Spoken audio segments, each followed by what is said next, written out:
സംസ്ഥാനത്ത് തൊഴിലില്ലായ്മ വർദ്ധിച്ചുകൊണ്ടിരിക്കുന്നു. നിയമനങ്ങൾ മുഴുവൻ പിൻവാതിലിൽ കൂടെയാണ് നടക്കുന്നത്. പൊതുമേഖലാ സ്ഥാപനത്തിലായാലും സ്വകാര്യ സ്ഥാപനങ്ങളിലായാലും KSRTC അടക്കം നിയമനങ്ങൾ സ്വന്തക്കാർക്കും ഇഷ്ടക്കാർക്കും മാത്രമായി പോകുന്ന അവസ്ഥയാണ് കേരളത്തിൽ. ഇത് അതിരൂക്ഷമായ പ്രശ്നത്തിലേക്കല്ലേ പോകുന്നത്? ഈ വിഷയം കുറേ കാലമായിട്ട് കേരളത്തിൽ ചർച്ചയിലുള്ളൊരു വിഷയമാണ്. പിൻവാതിൽ നിയമനം എന്ന് പറയുന്നത് പുതിയ ഒരു സംവിധാനമല്ല. കേരളത്തിൽ ഏത് സർക്കാർ ഭരിക്കുന്ന കാലത്തും പിൻവാതിൽ നിയമനങ്ങൾ വളരെയധികം നടന്നിട്ടുണ്ട്. പക്ഷേ ഇന്നതിനെ കൂടുതൽ ചർച്ചയിലേക്ക് കൊണ്ടുവരുന്നത് പിണറായി വിജയൻ്റെ സമീപനം പിൻവാതിൽ നിയമനത്തിന് വളരെ അനുകൂലമായി മാറിയിരിക്കുന്നു എന്നുള്ളതിൻ്റെ പേരിൽ. അതായത് പിൻവാതിൽ നിയമനം മാത്രം ഉള്ള രീതിയിലേക്ക് നിയമനങ്ങളെ കൊണ്ടുപോയിരിക്കുന്നു എന്നുള്ളതാണ് യഥാർത്ഥത്തിൽ വിമർശനത്തിന് കാരണമായി മാറുന്നത്. മറ്റത് എല്ലാ കാലത്തും ഉള്ളതാണ്, എല്ലാവരും ചെയ്യുന്നതായിരുന്നു. കാരണം വെച്ചാൽ സ്വന്തക്കാരെയും ഇഷ്ടക്കാരെയും ബന്ധുക്കളെയൊക്കെ പല സ്ഥലങ്ങളിലേക്കും തള്ളിക്കയറ്റാനും അവർക്ക് അവിടെ ജോലി കൊടുക്കാനും ഒക്കെ കഴിയുന്നത് ഈ ഭരണകാലത്താണെന്ന് കരുതി അങ്ങനെ ഭരിക്കുന്ന ഒരു ഭരണകൂടമാണ് നമ്മുടെ രാജ്യത്ത് എവിടെയും നിലനിൽക്കുന്നത്. അപ്പോൾ കേന്ദ്രമായാലും കേരളമായാലും മറ്റേ സംസ്ഥാനമായാലും ഇവിടെയൊക്കെ ഇതൊക്കെ തന്നെ നടക്കുന്നത്. പക്ഷേ അതിനൊക്കെ ഒരു നിയന്ത്രണമുണ്ട്. ആ നിയന്ത്രണത്തിനപ്പുറത്ത് കിടക്കുന്ന സമയത്താണ് ജനങ്ങൾ പൊട്ടിത്തെറിക്കുന്നത്. ഇപ്പോൾ ഇവിടുത്തെ സ്ഥിതി എന്ന് പറയുന്നത് അങ്ങനെ പൊട്ടിത്തെറിക്കുന്ന സ്ഥിതിയിലേക്ക് എത്തിയിരിക്കുകയാണ്. ഉന്നത ഉദ്യോഗസ്ഥന്മാർ തന്നെ പലരും ജോലിയിൽ നിന്ന് വിരമിച്ചതിന് ശേഷം ഇവർക്ക് വേണ്ടി പ്രവർത്തിക്കുന്ന ആളുകളായിട്ട് മാറിയിരിക്കുകയാണ്. അതിന് ഏറ്റവും നല്ല ഉദാഹരണമാണ് ബെഹ്റയൊക്കെ എപ്പോഴോ നാട് കടത്തേണ്ടതാണ്. പക്ഷേ അയാളൊക്കെ അദ്ദേഹത്തിൻ്റെ ഈ ജോലി ഔദ്യോഗികമായിട്ടുള്ള ജോലിയുടെ കാലം കഴിഞ്ഞതിന് ശേഷം പിന്നീട് പല ലാവണങ്ങളിലും കയറി നടക്കുകയാണ് ചെയ്യുന്നത്.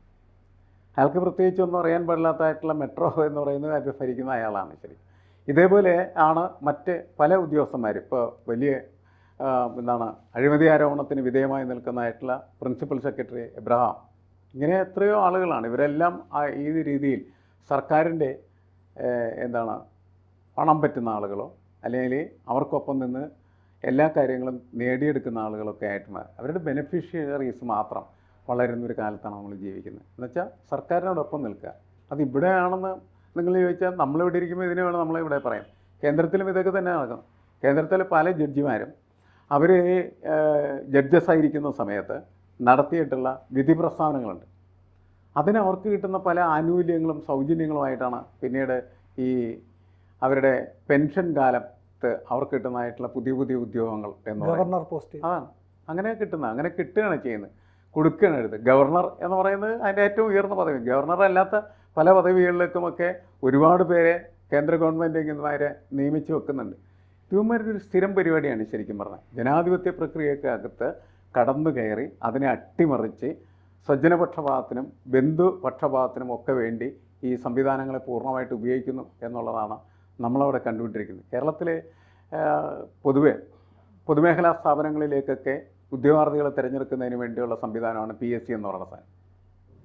ആ PSC എന്ന് വെറും നോക്കുകുത്തിയും അതേപോലെ തന്നെ അതിൽ കയറിയിരിക്കുന്നതായിട്ടുള്ള ബോർഡ് അംഗങ്ങൾക്ക് ലക്ഷക്കണക്കിന് രൂപ കൈപ്പറ്റുന്നതിന് വേണ്ടിയിട്ടുള്ള ഒരു സ്ഥലമായിട്ട് മാറിക്കാനിരിക്കും. അവർക്ക് തിന്നു മുടിക്കാനായിട്ടുള്ള ഒരു വേദിയായിട്ട് അത് മാറുകയാണ് ചെയ്യുന്നത്. അതല്ലാതെ ഉദ്യോഗാർത്ഥികൾക്ക് ഉദ്യോഗം ലഭിക്കുന്നതിന് യാതൊരു വിധമായിട്ടുള്ള സൗകര്യം ചെയ്യുന്ന ഒരു സംവിധാനമായിട്ട് നമുക്ക് PSCയെ കണക്കാക്കാനായിട്ട് കഴിയില്ല എന്നുള്ളതാണ്. സഹകരണ മേഖല അതുപോലെ തന്നെ ആയിരിക്കില്ലേ? സഹകരണ മേഖല പണ്ട് മുതലേ പാർട്ടി കുത്തകയാണ്.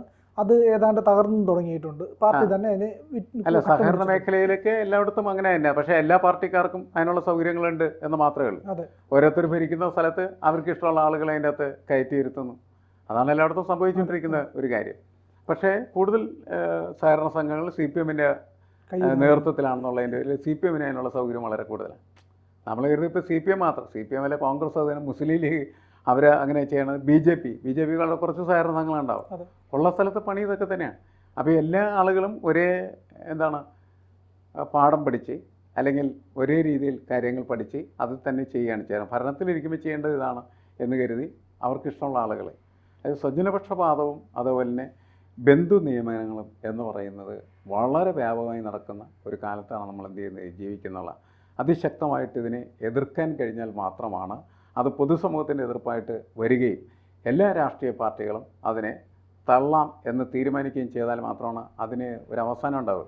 പക്ഷെ നമുക്കറിയാം ഇവരാരും തള്ളില്ല. കാരണം എന്താണ്, ഇവർക്ക് വേണ്ടി നാളെ പണിയെടുക്കേണ്ടതായ ആൾക്കാർ കേഡേഴ്സിനെയാണ് ഇതിലൂടെ അവർ ഡെവലപ്പ് ചെയ്യുന്നത്. കേരളത്തിലെ ഇപ്പോൾ CPM എന്ന് പറയുന്നത് ഏറ്റവും വലിയ തൊഴിൽ ദാതാവാണ്. ഏറ്റവും കൂടുതൽ തൊഴിൽ നൽകുന്ന പാർട്ടി എന്ന് പറയുന്നത് CPM ആണ്. അതാണ് സി പി എമ്മിൻ്റെ കേരളത്തിലെ എയ്ഡഡ് മേഖലയിലെ നിയമനങ്ങൾ മുഴുവൻ മരവിപ്പിച്ചിരിക്കുകയാണ്. എയ്ഡഡ് മേഖലയിലെ നിയമനങ്ങൾ മുഴുവൻ അല്ല, മരവിപ്പിച്ചിരിക്കുകയാണ്. അതിന് പല കാരണങ്ങളുണ്ട്. ഒന്ന് അതിപ്പോൾ നിയമനം നടത്തുന്നില്ല. അതെ. നമ്മൾ നിയമനം നടത്തുന്ന കാര്യത്തിൽ ഉള്ള അപാകതയെക്കുറിച്ച് സംസാരിക്കണം. മറ്റേ നടത്താതിരിക്കുകയാണ് ചെയ്യുന്നത്. ഇവിടെ അതല്ല, നടക്കുന്ന നിയമനങ്ങൾ പോലും താൽക്കാലിക നിയമനങ്ങളാക്കി മാറ്റുകയും കരാർ നിയമനങ്ങളാക്കി കൊണ്ടുവരികയും ആ കരാർ നിയമനങ്ങൾ മുഴുവനും പിൻവാതിൽ നിയമനങ്ങളായിട്ട് വികസിപ്പിക്കുകയും ചെയ്യുന്നതാണ്. ഈ എയ്ഡഡ് മേഖലയിലും മറ്റുമൊക്കെ ഉള്ള പോസ്റ്റുകൾ പൂർത്തീകരിക്കാൻ, അതുപോലെ പോലീസ് ഡിപ്പാർട്ട്മെൻറ്റിൽ എത്രയോ അധികം ഒഴിവുകളാണ് കിടക്കുന്നത്.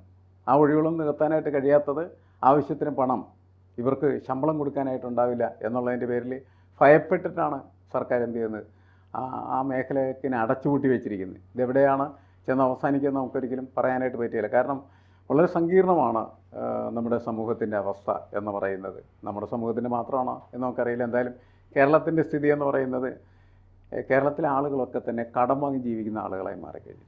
അത് സഹകരണ സംഘങ്ങളുടെയും ബാങ്കുകളുടെയും ഒക്കെ തകർച്ചകൾക്ക് പ്രധാനപ്പെട്ട കാരണമായിട്ട് അത് വരാൻ സാധ്യതയുണ്ട്. എല്ലാ ബാങ്കുകളുടെയും, സഹകരണ ബാങ്കിൻ്റെ മാത്രമല്ല, ഷെഡ്യൂൾഡ് ബാങ്കുകൾ, സർക്കാർ ബാങ്കുകൾ, അതിൻ്റെയൊക്കെ മുമ്പിൽ നമുക്ക് വലിയ പോസ്റ്റ് കാണാം. എന്താണ്? വസ്തുലേല പരസ്യമാണ്. കേരളത്തിലെ ജനങ്ങളുടെ ഒട്ടുമിക്ക വസ്തുക്കളും ലേലത്തിന് വെച്ചിരിക്കുന്ന ഒരവസ്ഥയിലാണെന്ന് കേരളം നീങ്ങിക്കൊണ്ടിരിക്കുന്നത്. അവിടെയാണ് തൊഴിലില്ലായ്മ എന്ന് പറയുന്ന വളരെ രൂക്ഷമായിട്ട് ഉയർന്ന് വന്നുകൊണ്ടിരിക്കുന്നത്.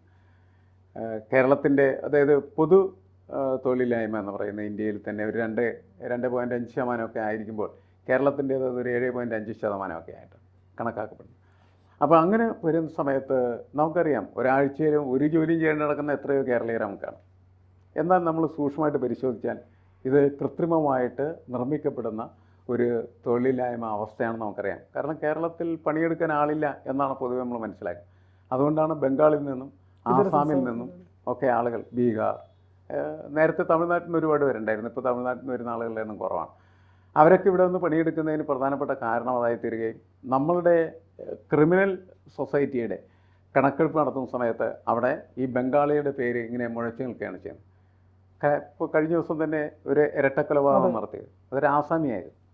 അപ്പോൾ ഇവന്മാരൊക്കെ ഇവിടെ വന്ന് പലതരത്തിലുള്ള പ്രക്രിയകളിൽ ഏർപ്പെട്ട് അതിൽ കൂടുതൽ അവരുടെ ഒരു ക്രിമിനൽ ലൈഫായി മാറിത്തീരുകയാണ് ചെയ്യുന്നത്. അതെന്തുകൊണ്ടെന്ന് വെച്ചാൽ മലയാളി പണിയെടുക്കാൻ തയ്യാറില്ലാത്തതിൻ്റെ പേരാണ്.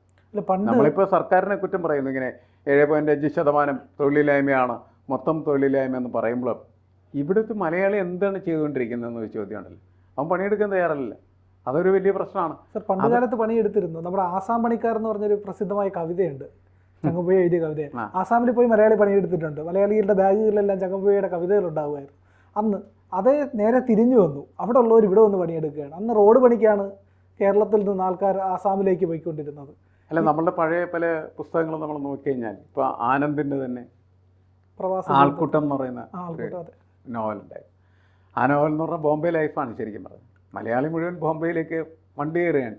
MT വാസുദേവന്മാരുടെ നോവലെടുത്ത് പരിശോധിച്ചാൽ ആ നോവലിലൊക്കെ ഇവിടെ നിന്ന് ടൈപ്പ് റൈറ്റിംഗ് ഷോർട്ട് ഹാൻഡ് പഠിച്ചിട്ട് മലയാളി ബോംബെയിലേക്കും അതേപോലെ തന്നെ ഡൽഹിയിലേക്കും ഒക്കെ വണ്ടി കയറുന്നൊരു കാലമായിരുന്നു. എന്നുവെച്ചാൽ അവിടെ പോയി പണിയെടുത്തിട്ടാണ് മലയാളി എന്ത് ചെയ്തിരുന്നത്, അന്ന് തന്നെ ജീവൻ നിലനിർത്തിയിരുന്നു.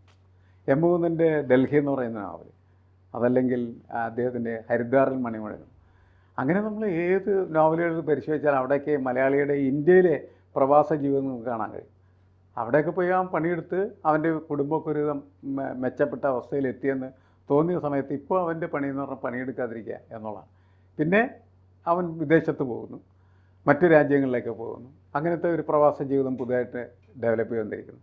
പക്ഷെ എന്തായാലും മലയാളിയുടെ ഈ പണിയെടുക്കാത്ത സ്വഭാവം എന്നുവെച്ചാൽ നമ്മുടെ ചായക്കടകളിൽ നിൽക്കാൻ മലയാളിയില്ല, നമ്മുടെ പച്ചക്കറിക്കടയിൽ നിൽക്കാനായിട്ട് മലയാളിയില്ല, നമ്മുടെ നിർമ്മാണ മേഖലയിൽ സിമൻറ്റ് കൂട്ടാനും സിമൻറ്റ് കോരി കൊടുക്കാനും കമ്പി കെട്ടാനും ഒന്നും മലയാളിയില്ല. അങ്ങനെ ഒരു സ്ഥലത്തും മലയാളി ഇല്ലാത്ത സ്ഥിതി ഉണ്ടായിക്കൊണ്ടിരിക്കുകയാണ് ചെയ്യുന്നത്. അങ്ങനെ വരുമ്പോൾ അതിൻ്റെ ഒരു ഉത്തരവാദിത്വം എന്ന് പറയുന്നത് ഇന്ന് നിലനിൽക്കുന്നതായിട്ടുള്ള ഈ സോഷ്യോ പൊളിറ്റിക്കൽ സിറ്റുവേഷൻസിലുണ്ട്. അത് രൂപപ്പെടുത്തിയെടുത്ത രാഷ്ട്രീയ നേതാക്കൾക്കൊക്കെ അതിൽ വലിയ പങ്കുണ്ടെന്ന് നമുക്ക് പറയേണ്ടതായിട്ട് വരും. എന്നുവെച്ചാൽ ഇതൊക്കെ ഒരു രാജ്യത്തിൻ്റെ, ഒരു സംസ്ഥാനത്തിൻ്റെ ജീവിതക്രമത്തെ പാകപ്പെടുത്തിയെടുക്കുന്നതിൽ ഇവരുടെ വിരലടയാളങ്ങൾ വളരെ ശക്തമാണ്. അതിനെതിരെയും സമൂഹം തിരിയേണ്ടതായിട്ടുള്ള സമയമായിരിക്കുന്നു എന്നാണ് എനിക്ക് തോന്നുന്നത്. എന്തായാലും ഈ ഗുരുതരമായിട്ടുള്ള പ്രതിസന്ധി മറികടക്കാൻ ശ്രമിക്കുന്നതിൻ്റെ അതിന് ഭാഗമായിട്ട് നമ്മൾ പറയുന്ന നിയമനങ്ങൾ എന്ന് പറയുന്നത് പിൻവാതിൽ നിയമനങ്ങളൊക്കെ പതുക്കെ നിർത്തി ക്രമബദ്ധമായിട്ടുള്ള രീതിയിൽ നിയമനങ്ങൾ നടത്തി നമ്മുടെ സമൂഹം എന്ന് പറയുന്നത് ന്യായമായ രീതിയിൽ ജീവിക്കുന്ന ഒന്നാണ് എന്ന് വെളിപ്പെടുത്താൻ നമ്മുടെ രാഷ്ട്രീയ നേതൃത്വത്തിന് കഴിയണം. അല്ലെങ്കിൽ നമ്മളുടെ പ്രതിപക്ഷവും അതേപോലെ തന്നെ മറ്റുള്ളവരൊക്കെ അതിശക്തമായിട്ടുള്ള വിമർശനം ഇക്കാര്യത്തിൽ ഉന്നയിച്ചതിന് തിരുത്താനുള്ള ശ്രമം നടത്തണം. അല്ലെങ്കിൽ ഇത് വലിയ അപകടമാണെന്നാണ് എനിക്ക് തോന്നുന്നത്.